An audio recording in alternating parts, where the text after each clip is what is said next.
Daara Al Himma loolu ngeen gis noonu vidéo boobu dañ ciy wane coup yi nga xam ne Amérique ñàkk na ko mu Angleterre te Yaman teg leen ko ngir delloo leen ginnaaw ak seen coalition yooyu nga xam ni dañuy wane ne dañuy armée russe muy taxalufu himayatu sufuni al israiliya muy coalition aar bote Israël yi nga xam ni doon nañ ci lu métti métti porte-parole bi wax ci marine si bu Amérique ci an mii jàll ne dépassé nañ 85,1 milliards de dollars ci ay munitions loolu lépp ñu ngi ko def nag ngir jàppante Yaman képp ñoom ñàkk nañ ko ñoom loolu seen porte-parole boo wax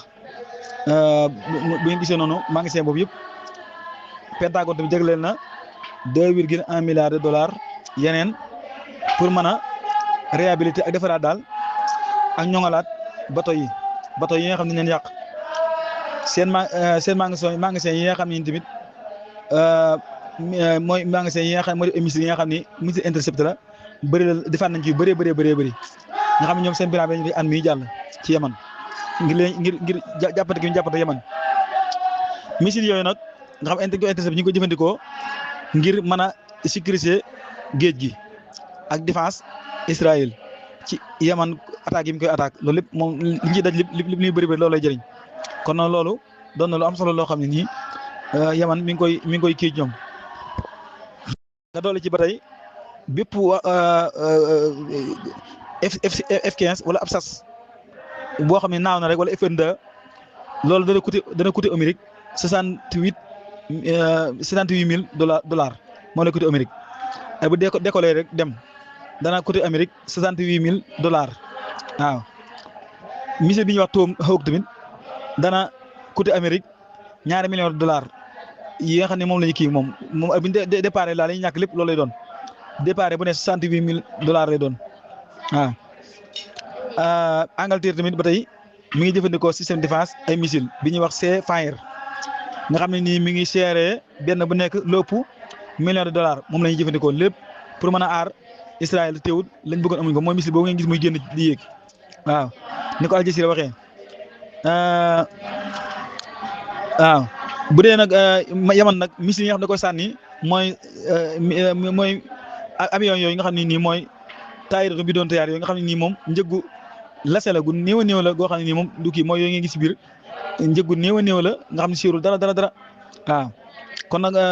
li nga xam ne nii moom la coalition boobu nga xam ni taxaalufu himaayati sufun al israël léegi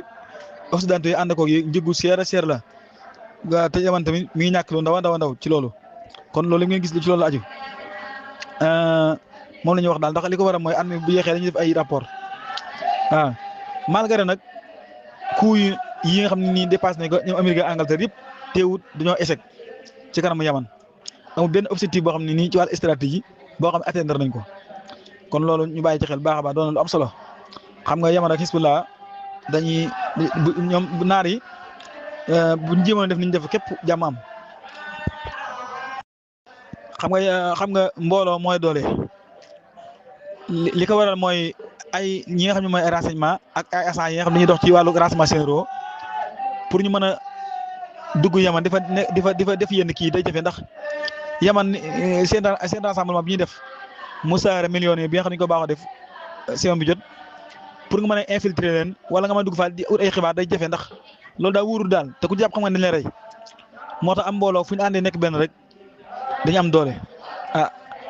al ittihaad quwwa loolu mooy tax kon li Israël ak Amérique ak Angleterre ñàkkoon ci pour mën a aar géej gi xaalis bu bëree la boo xam ne moom kenn xamuñu toll.